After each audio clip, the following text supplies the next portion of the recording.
Hello, it's Moonkingdomify again. I'm going to try not to breathe into the mic nearly as much this time. This is a different fanfiction I've written. It's a death battle. I've started a death battle series on fanfiction.net. Search up galactic_beaver, and you will find my fanfictions. This one is the death battle between Rochelle Alucard and Evangeline, aka Mcdowell. For those of you who don't know the characters, Rochelle Alucard is from Blaze Blue. In my opinion, it is a good fighting game. It's not the best, and the story you don't actually do much fighting in. You listen to a lot of conversation actually through the main story. But the gameplay mechanics are good, and it's really good for a side-scrolling game. Rochelle Alucard is the last living member of the Alucard family. She is the most powerful character in the game. If you can know how to use her, she is the most powerful character to use. And as for Evangeline, aka Mcdowell, Evangeline Mcdowell is the most powerful mage in the world within Negama. And she was turned into a vampire at the age of 10. But she's become extremely powerful within both martial arts and magic. So she can defend herself both physically and unphysically. I guess you could say that. Both physically and magically. As for their abilities, Rochelle Alucard specializes in thunder and wind magic, whereas Evangeline, aka Mcdowell, specializes in ice and thunder magic. They've got one similarity in their magic usages. For this battle, I will allow them to have two allies because Rochelle never travels around without two of her allies. One of them is a bat that can turn into a powerful stake that can be then charged with electricity, and the other is a cat that can be turned into any different object that Rochelle may need at the moment. As for Evangeline, she will have Chachamaru, her robot assistant who does most of the fighting alongside her, and who is her household maid. And she will also have Chacha-Zero, who is a marionette doll that is brought to life through magic and is very powerful with a very small knife. She also yearns to kill things. Okay, now for the fight. Here is the actual story, how I wrote it. The moon was full. It was a perfect night for a walk on the shores of Wales. The wind was blowing a bit harsh for Evangeline, but she didn't mind it. She could tone it down with her magic anyway. The year was 2013, and Evangeline had found her way back home. The Maga Nosferatu, Dark Evangeline. These were her nicknames. To stay out of sight and trouble, she turned herself to her child form, her normal form, hoping not to be noticed by the bounty hunters after the bounty on her head. Some people still wanted her dead, even after she helped save the magical world. Her assistant, Chacha-Zero, followed behind her, knife in hand, and her robotic maid, Chachamaru, stood at her side. The scene looked like a mother taking her child home after finding her on the shore. Suddenly, in the distance, she saw a young woman, looking at her, looking to be the age of 10 or 11 years old, and standing at the edge of the shore, looking back at her. "I sense a great amount of power within you, young one," the woman had talked to her. Evangeline chuckled. The woman didn't know who she was talking to. 30 years ago, Evangeline started a war.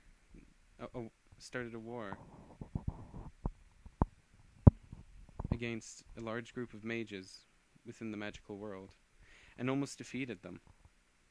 She lost an account of the Thousand Master, the most powerful mage in the universe. If this woman wanted to start a fight, it was the wrong night for her to do so. It was a full moon, meaning that Evangeline was at full power. Might you be Dark Evangeline?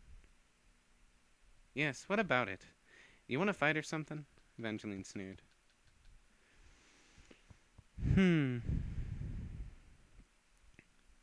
I've been watching you for the past 10 cycles, Evangeline. Your choices disappoint me, the woman snickered. Her umbrella dropped to the ground and then morphed into a large black cat, and turned down, and it stared down at Evangeline, and turned its attention to being standing beside her. Princess, the cat talked in a feminine but masculine voice. Her companion, it doesn't... He was cut off by Rochelle with her hand. He was cut off by Rochelle with a raise of her hand.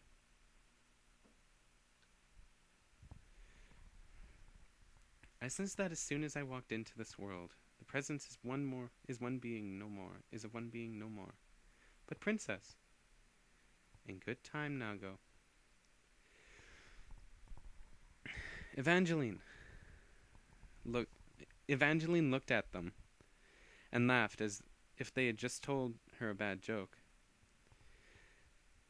Then she continued to comment on the situation. Do you know who you're dealing with? I'm the Nosferatu, Evangeline A.K. Mcdowell, daughter of the Mage of Beginning. You have no right to look down on me.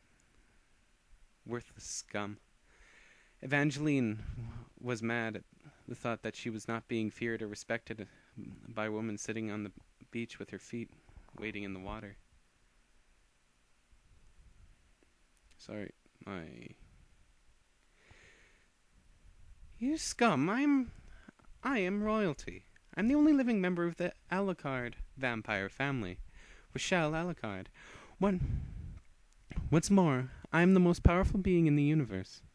I've studied all of your moves, and none of them will work against me. If the trash wants a fight, then a fight she shall get. She got into a battling position. The umbrella morphed into a rapier,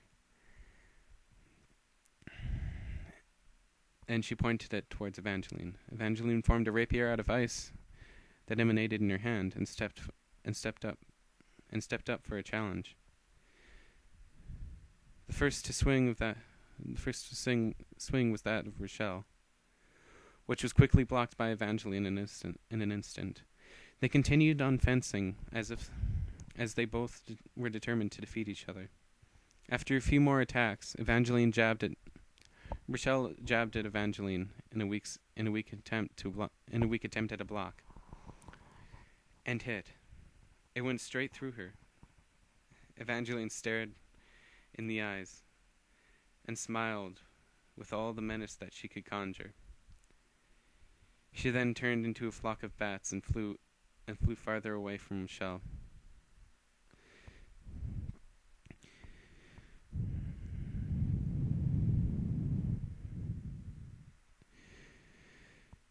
She then formed back again, but this time in her adult form. Recognize me now!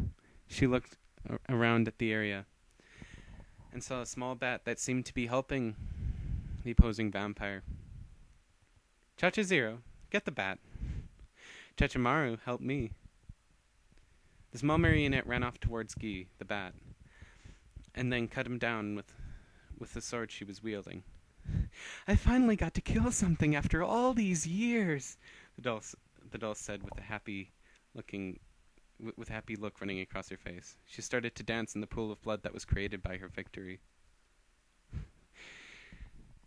Guy! Rochelle yelled at her lust companion and stared Evangeline in the face. Why would you kill him? She had tears rolling down her face as Evangeline shot a ball of dark energy at the dead bat, sending it to a void in time and space, never to be seen again, even by Rochelle. You don't understand who I am, do you? Evangeline was even more pissed off now. It looked like a ball of energy. She looked at the ball of energy, smiled, and started to laugh vigorously. Chechizero joined her, and Chechimaru stayed motionless, as she always has. A large frown lurked across Rochelle's face, and the rapier in her hand suddenly turned into a rocket launcher as the tears continued to glide down. She powered it up and shot out a ball of lightning. Evangeline managed to dodge it. Managed to dodge it just in time, so it did not hurt her. So it did not hit her. Martial arts had come in handy. All 200 years of it. How did you dodge my thunder? Evangeline was astonished at Evangeline's speed. I learned the martial art from a man when it came to Japan 80 years ago. Mastered it 10 years later. Mouth gaping in awe of this, Rochelle used her special magic. Sleethead. Sleethead!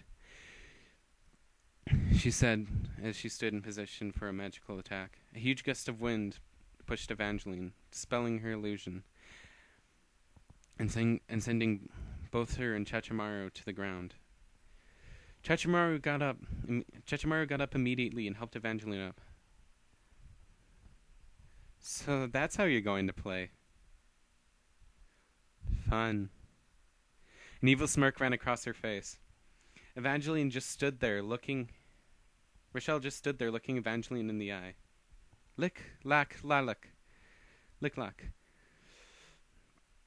Magica Emberia. Evangeline's hair started to fly up, and her skin turned pitch black. Never mind. I was going to say something different, but I'm not going to. Now my power is unlimited, and not even... Now I even surpass the great Nagi Springfield.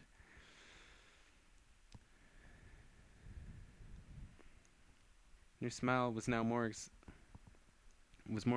ecstatic than ever. This is the finest point in her life. Lick, lack, lilac. Nivis Caesius. The words that Evangeline chanted caused a snowfall to fall on the beach. Lick, lack, lalak, lick, lilac. Nivis tempest obscuranus. The chant caused a snowstorm to befall around Rochelle, leaving her helpless to attacks. Lick, lack, lilac. Frozen coffin of ice. With this, Rochelle and Nago became encased in a coffin of ice. The snowstorm stopped, and Evangeline walked up to the ice coffin, not even tapping into her power. I could finish you off here, or leave you to slowly suffocate in this coffin. Tell me what you would prefer. I think I'll have sympathy on you, and I'll kill you here. Lack, lalak. Lesletio Grandinus. She held out her hand over the face of the helpless enemy, and an ice spear shot out and impaled Rochelle. Status on the enemy, Chechimaru. Deceased, mistress. Damn aristocrats never learn their place. Evangeline left the battle unharmed, with both her partners at her side. Okay, that was the first death battle in that series. I hope you could have enjoyed that, because that was probably the least violent one. Well, least gory one. But there will be more in that series, definitely. I've already written one more, and I may or may not put it up today. Okay, Moonkingdomify out.